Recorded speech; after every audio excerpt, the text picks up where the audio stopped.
శ్రీరామ జయం. ఉగ్రం వీరం మహావిష్ణుం జ్వలంతం సర్వతోముఖం నరసింహం భీషణం భద్రం మృత్యోర్మృత్యుర్నమామ్యహం.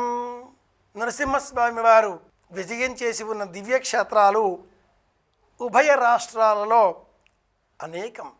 అయితే త్రయోదశి తిథి వ్యాపకాన్ని అనుసరించి స్మార్త వైష్ణవ ధర్మాలు ఈ నృసింహ జయంతిని తిథి వ్యాపకం ఆధారంగా పాటిస్తూ ఉండగా ఈనాటి విశేషం స్మార్త నృసింహ జయంతి. తిథి వ్యాపకంలో పూర్వవిద్ధ పరవిద్ధ అనే విభజనకు లోబడి స్మార్తులు అద్వైత ధర్మావలంబులు ఈ రోజును నృసింహ జయంతిగా పాటిస్తారు. శ్రీమత్పయోనిధి నికేతన చక్రపాణే నరసింహ కరావలంబ స్తోత్రములో మొట్టమొదటి పాదం ఇది. ఆదిశంకరులను అంతం చేసే నిమిత్తమై కాపాలికుడు ఒకడు స్తంభకరణ ప్రయోగం చేసి ఆదిశంకరులను అంతం చేద్దాం అంటూ ముందుకు వచ్చాడు. అక్కడే ఉన్న పద్మపాదుల వారు నృసింహ ఉపాసకులు. నృసింహస్వామి వారిని సేవిస్తే జపం చేస్తే విపరీతమైన ధనం లభిస్తుంది. విద్యాధనం, అలాగే భౌతిక ధనం, కానీ అంతకు మించి ఆగ్రహం కూడా వస్తుంది. నరసింహోపాసకులు అనేకులు మానసికంగా స్థిరత్వం కోల్పోయి మతిచాంచల్యం పొందిన వారుగా కూడా మనకు కనిపిస్తూ ఉంటారు. ఆ కాపాలికుడు ఆదిశంకరులను అంతం చేయడం కోసం ఆయుధం ధరించి మీదికి రాగా అక్కడే ఉన్న పద్మపాదుల వారు నరసింహస్వామి వారు ఆవేశించగా ఆగ్రహంతో ఊగిపోతూ రెండు చేతులు ఇలా పట్టుకొని ఆ కాపాలికుడిని తన చేతి గోలి వేళ్లతో చీల్చి ఖండాలుగా మార్చి విసిరివేసినట్లుగా శంకర జయంతి వృత్తాంతంగా విశేషంగా ప్రవచనాలు చెబుతూ ఉంటారు. అంత తీవ్రంగా కాదు, కానీ కాపాలికులను నియంత్రించిన శక్తి పద్మపాదుల వారిది. నృసింహోపాసకులు వారు. ఈనాటి విశేషం స్మార్త నృసింహ జయంతి.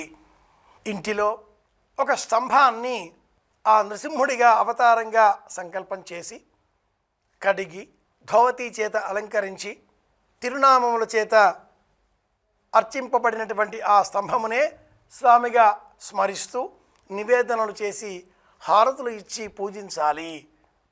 ప్రహ్లాదుడు తండ్రి మాట వినలేదు, జగన్నాథుడి నామాన్నే స్మరించాడు. ఆ తండ్రి హిరణ్యకశ్యపుడు కుమారుడిని అంతం చేసే ప్రయత్నం చేశాడు. తన ధర్మాన్ని తాను పాటించాడు. రాక్షస కులంలో జన్మించాడు కనుక హిరణ్యకశ్యపుడు కూడా ధర్మ మార్గానుసారి ఆ సమయంలో అలాంటి మరణం కోరుకున్నాడు కనుక జగన్నాథుడు అటువంటి మరణాన్నే అనుగ్రహించాడు. ఇంటిలో బయట కాకుండా ఏ ఆయుధము వినియోగించకుండా ఉదయము సాయంత్రము కాని సమయంలో నేల మీద ఆకాశంలో కాకుండా ఒడిలో తొడపైన పరుండబెట్టుకొని గోళ్లతో చీల్చి ఆ నృసింహుడికి ఈ అవతారం, ఈ దేహం ఇతో అంతం అంటూ మోక్షాన్ని అనుగ్రహించిన ఘట్టం భాగవతంలో మనం గమనించవచ్చు. కెలలంభోది కెలన్ను గాలి కెలడ ఆకాశంబునన్ గుంభినిన్. ఎక్కడ చూసినా ఉండే ఆ స్వామి స్తంభంలో కూడా ఉన్నాడు. ఆలయంలోనే కాదు, అంతరాలయంలో కూడా ఉన్నాడు, అందరిలో కూడా ఉంటాడు. ఈ జ్ఞానం మనం తెలుసుకునే నిమిత్తమే భాగవతంలో హిరణ్యకశ్యప ప్రహ్లాద వృత్తాంతం. స్వామిని స్మరించినట్లయితే మనలో ఉన్న ఆగ్రహం తొలగిపోతుంది. పూజాగ్రహంలో స్మార్త నరసింహ జయంతి ఈ సందర్భాన్ని పురస్కరించుకొని స్వామిని అర్చించి ఉపవాస వ్రతం పాటించాలి. స్మార్త నరసింహ జయంతి ఉపవాస వ్రతం. బెల్లం పానకం, శనగపప్పు, వడపప్పు వీటినే ఈ రోజున స్వీకరించాలి.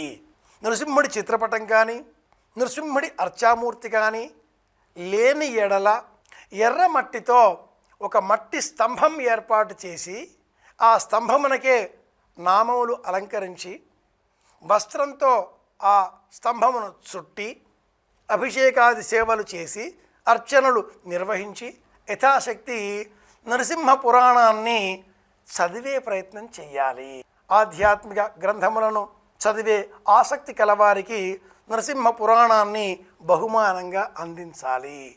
పిల్లలకు ప్రహ్లాద చరిత్రాన్ని వివరించి వినిపించే ప్రయత్నం చేయాలి. ఆధ్యాత్మిక సాధనలో నరసింహ జయంతి విశేషమైనది. ఇది ఉపవాస వ్రతం, ఇది జాగరణతో కూడుకున్న వ్రతం. సాయంత్రం వేళ పూజించినట్లయితే విశేషమైన పుణ్య ఫలం మనకు లభిస్తుంది. స్మార్త నరసింహ జయంతి ఈ సందర్భాన్ని పురస్కరించుకొని నరసింహుడిని స్మరిద్దాం, అందరి క్షేమాన్ని కోరుదాం. మళ్ళీ రేపు కలుసుకుందాం. శుభమస్తు.